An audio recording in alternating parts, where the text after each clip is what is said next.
بسم اللہ الرحمن الرحیم۔ شروع اللہ کے نام سے جو بہت بڑا مہربان و نہایت رحم کرنے والا ہے۔ ناظرین کرام، حضور صلی اللہ علیہ وسلم نے فرمایا، ایک ایسا زمانہ آئے گا کہ لوگ اپنی بیویوں کے ساتھ جنا کریں گے۔ اس بارے میں مکمل تفصیلات جاننے کے لیے اس ویڈیو کو آخر تک ضرور دیکھیے گا۔ حضرت ابو ہریرہ رضی اللہ تعالی عنہ سے روایت ہے کہ رسول اللہ صلی اللہ علیہ وسلم نے فرمایا، تم لوگ نیک اعمال کی طرف جلدی کرو، ان فتنوں کے خوف سے جو سخت تاریک رات کی طرح ہیں، جس میں آدمی صبح کے وقت مومن ہوگا اور شام کے وقت کافر ہوگا، شام کے وقت مومن ہوگا اور صبح کے وقت کافر ہوگا۔ دنیاوی ساجھ و سامان کے بدلے آدمی اپنا دین بیچ دے گا۔ آپ صلی اللہ علیہ وسلم کی حدیث کا مفہوم ہے کہ قرب قیامت ایک ایسا زمانہ آئے گا کہ لوگ اپنی بیویوں کے ساتھ جنا کریں گے۔ آپ صلی اللہ علیہ وسلم نے 1400 سال پہلے بتا دیا کہ لوگ بیویوں سے جنا کریں گے۔ حضرت عبداللہ بن مسعود رضی اللہ تعالی عنہ فرماتے ہیں کہ نبی پاک صلی اللہ علیہ وسلم نے فرمایا، قرب قیامت میں لوگوں پر ایک ایسا زمانہ آئے گا جس میں مرد اپنی بیوی کو طلاق دے گا، پھر انکار کرے گا کہ میں نے طلاق نہیں دی، اور طلاق سے پہلے جیسے میاں بیوی کا رشتہ اور تعلق تھا، طلاق کے بعد بھی ایسا ہوگا۔ پھر وہ آدمی اس عورت سے ہم بستری کرے گا، یہ دونوں ہی جانی ہوں گے جب تک وہ یوں ہی رہیں گے۔ ناظرین کرام، بیوی تو وہ ہوتی ہے جسے قبول کر کے گھر میں لے کر آیا جاتا ہے، اس لیے کہ اس کے ساتھ عزت واضح زندگی قائم ہو جائے گی، لیکن اپنی بیوی کے ساتھ جنا کریں گے۔ یہ بات سمجھ نہیں آ رہی؟ رسول اللہ صلی اللہ علیہ وسلم نے بالکل سچ فرمایا ہے۔ آج کے دور میں یہ باتیں سچی ہو رہی ہیں۔ بعض دفعہ انسان ایسے کفریہ کلمات کہہ دیتا ہے کہ جن کلمات کے بنا پر انسان دائرے اسلام سے نکل جاتا ہے۔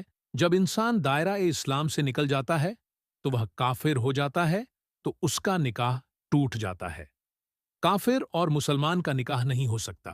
جب نکاح ٹوٹ جاتا ہے تو وہ آپس میں قربت کر رہے ہوتے ہیں، یعنی وہ جنا کر رہے ہوتے ہیں۔ کفریہ الفاظ کیا ہیں؟ وہ جن الفاظ میں ضروریات دین میں سے کسی بات کا انکار یا اعتراض ہو، یا حکم الہی کو تبدیل کر کے بیان کیا جائے، یا دین کی کسی بات یا حکم کا مذاق اڑایا جائے، کسی نبی کی توہین کی جائے، گستاخی کی جائے، جن کے کہنے سے انسان دائرہ اسلام سے نکل جاتا ہے اور بیوی سے جنا کر رہا ہوتا ہے۔ ایسے بہت سارے کفریہ جملے ہیں جو لوگ مذاق میں بول جاتے ہیں، جیسے فلاں کی حرکتوں سے تو اللہ پاک بھی پریشان ہے، یہ کفریہ جملہ ہے۔ زبان دراز کو کہہ دیتے ہیں، خدا تمہاری زبان کا مقابلہ نہیں کر سکتا، میں کیسے کروں، یہ بھی کفریہ جملہ ہے۔ اسی طرح رشوت وغیرہ حرام کمائی کو کبھی مذاقت میں کہہ دیتے ہیں، حاجہ من فضل ربی، یہ میرے رب کے فضل سے ہے، یہ بھی کفریہ جملہ ہے۔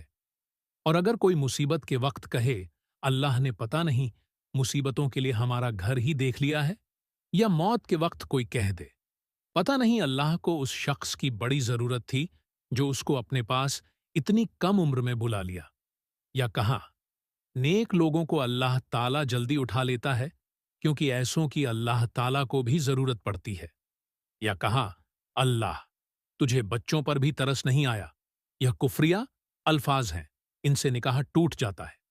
ایک وہ جملہ جو اکثر عورتیں اپنے گھر میں بولتی ہیں، اگر کسی پر کوئی مشکل وقت پیش آیا ہے تو وہ آگے سے کہتا ہے کہ اللہ نے میرے ساتھ کون سا اچھا کیا ہے۔ یہ وہ الفاظ ہیں جو آپ نے کئی دفعہ کئی عورتوں سے سنا ہوگا۔ لوگ اکثر پریشانی کی حالت میں یہ الفاظ بول دیتے ہیں، اگر یہ الفاظ بولیں تو حالت کفر میں چلے جائیں گے۔ کتنے لوگ ایسی باتیں کرتے ہیں، وہ دائرہ اسلام سے نکل جاتے ہیں۔ بعض دفعہ ایسا ہوتا ہے کہ میاں بیوی میں جھگڑا ہو تو بیوی کہہ رہی ہوتی ہے کہ مجھے فارغ کر دو، میرا تمہارے ساتھ کوئی تعلق نہیں۔ شوہر کہے 3 چیزوں کو دیکھیں گے، طلاق کا مذاکرہ تھا، بیوی نے طلاق کا مطالبہ کیا، یا خاوند کے لیے طلاق کا مذاکرہ بھی نہیں تھا، بیوی نے طلاقن کا مطالبہ نہیں کیا اور نیت بھی نہیں، تو طلاقت نہیں ہوگی۔ بہت سارے لوگ طلاقن کی نیت سے کہہ دیتے ہیں